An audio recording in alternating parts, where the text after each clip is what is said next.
In 2001, Apple launched the iPod, a portable media player that revolutionized how people listen to music.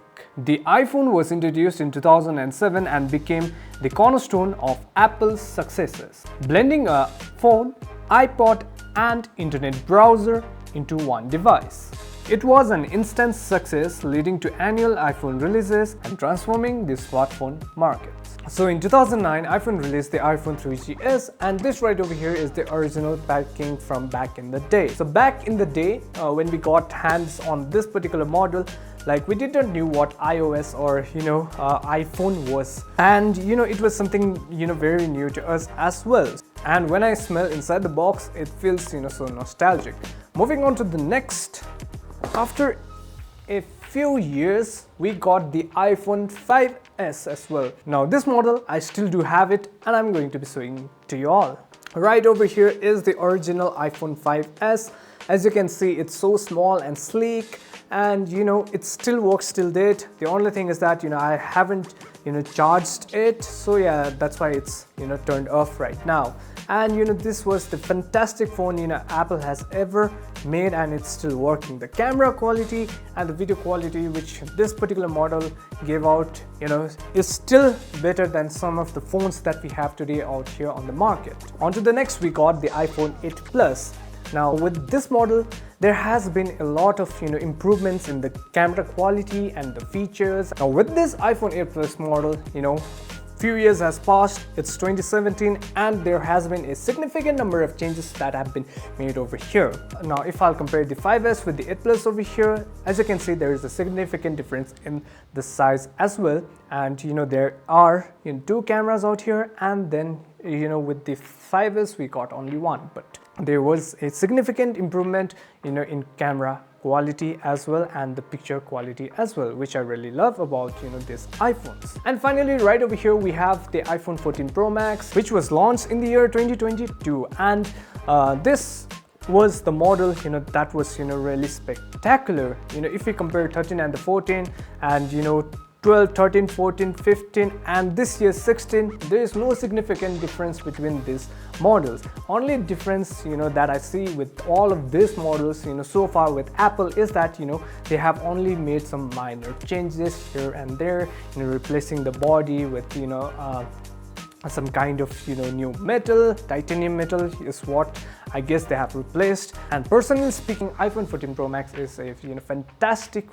phone, and the camera and the video features that it has is also really spectacular. If you all know that when we used to talk about iPhones, the only thing that came into my mind when I used to hear about these iPhones were the camera quality and the performance that it had. The stability of these iPhones, and mainly the video quality, the picture quality were fantastic if we compare it with other Android models. Now with the iPhones, the only thing that I find really irritating is the fact that when we have to transfer some data from the phone to a Windows work system, it's a real hassle. So now let's get straight to the point and talk about the iPhone 16 Pro Max features, because I only care about the video features and the photo features that this particular phone gives. I almost said camera over here, which this particular thing is not. So when we talk about pro camera system, as Apple has announced over here, the phone gets 48 megapixel fusion, 24mm f 1.78 aperture with second generation sensor shift optical image stabilization, 100% focus pixels, support for higher resolution photos, 24 megapixel and 48 megapixel pictures. Whoa, that was something really long to be talking about. The only problem which I have is the sensor over here is only this big, and when we compare this particular camera with the full frame one, just like the EOS R6 over here, there's a vast difference between the two.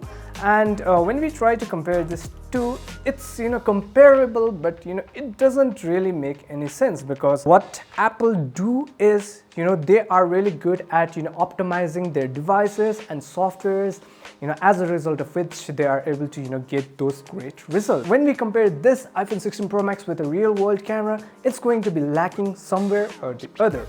and it has also got 3D sensor shift optical image stabilization. So with the Canons over here and or the cameras as well, we got the in-body image stabilization, which makes sure that we get a hold of stable footage, because the sensor continuously moves and shifts around when we are doing work. And we have got a bunch of lists over here that talks about the camera features, the image formats that you can click pictures is HEIF, JPEG and DNG as well. There are tons and tons of features that if I'll talk about, it will take, I guess, a day to finish. Moving on to the next, let us talk about the video recording feature. Now, with Dolby Vision video recording at 4K, 24 frames per second, 25, 30 frames per second, 60 and 100 FPS, or with the iPhone 16 Pro Max we also can do 4K 120 directly within the phone itself. If you don't want to go out with the 4K feature, you also can go out with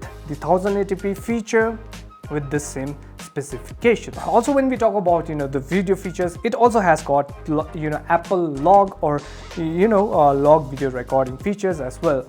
With log, the only advantage that you have over here is you get to capture more details with the highlights and the shadows that you have within the frame. Now with the iPhone 16 Pro Max, you can also snap 8 megapixel video stills directly when you are recording. Now this is the feature which has been around with the Android ecosystem for a while, and it's kind of funny that Apple is integrating this feature in 2024. And the video formats that this particular model can do is in HEVC, H.264 and ProRes.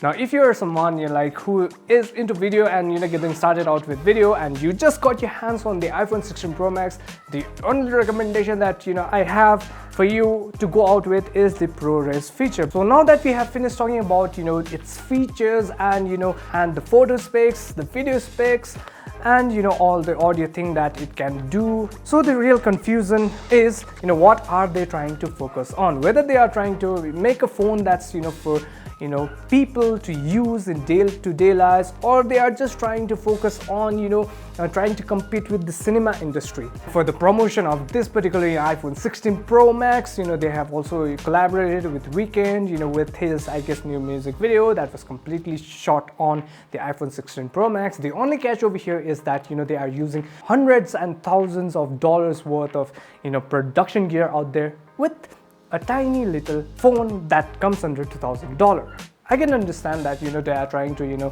promote their phones and trying to show people what their phones are capable of, but they also need to keep in mind that whom they are focusing on, whether they are trying to focus on content creators or independent filmmakers, budding filmmakers, or even young indie filmmakers. All I would like to say is that when they try to compete with the cinema camera companies such as the Red or Arri, Sony FX6 or FX9, Blackmagic Design, they can never achieve the true cinema quality that those cinema cameras give.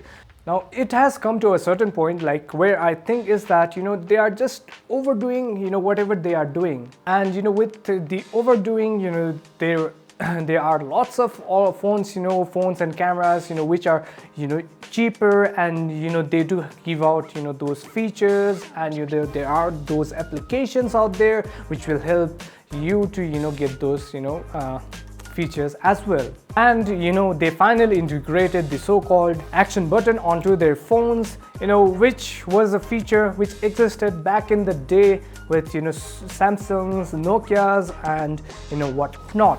Now with the iPhone 16 Pro Max, the only use that I see over here for you and as a consumer is if you are on a budget film making or or wedding, when the client wants the music videos or the wedding videos, but they do not have the amount to pay, or they try to negotiate with you this and that, whatever the condition may be, you can go out, or you can go out there with this particular phone, the iPhone 16 Pro Max, with a gimbal, and boom, you can get their desired results with a minimal amount of gear. Or if you are someone who is just starting out with the with this particular field and you really don't know where to start. Now with the iPhone 16 Pro Max, 15 Pro Max, or 14 Pro Max, 13 Pro Max as well, you get a good starting point where you can try all of these features and get to know and get to practice more and more, and becoming better and better, and later on you can directly move or switch onto Sony or Canon or whatever you please. I'm really confused like whether this thing is a camera or a phone, because I'm continuously saying camera because this particular phone is totally focused on cameras, and it's like completely confusing me. And it's also because like most of the time I only talk about cameras, so yeah, it has been caught up to my mind. The only advantage that I see of this phone is that you can sneak this phone anywhere, and you can get those desired shots. Now with my camera and the setup that I use, or that I built in order to film, I cannot just go randomly into public places, as well as let's say buildings, and film whatever I want. I have to whenever working out on a project such as music videos, or documentaries, or such as short films, you do need to get permissions from everyone in order to film. With this particular phone, you can sneak it anywhere, and you don't need to get those permissions, this and that, and you can completely eliminate all those steps, and you can just get your desired shots without anyone even noticing what you're doing. So that's the best thing, or that's the best advantage that I see of this iPhones in today's world. And personally, I would love to have this as my B cam on my camera bag, because it will work really good and get my work done where I cannot take my cameras. I guess that's it for me. If you want to share or give your point of view, you're free to comment down below. Make sure that you hit that like button, share button, and make sure that you subscribe to my channel for more film making content, and I'll see you in the next one.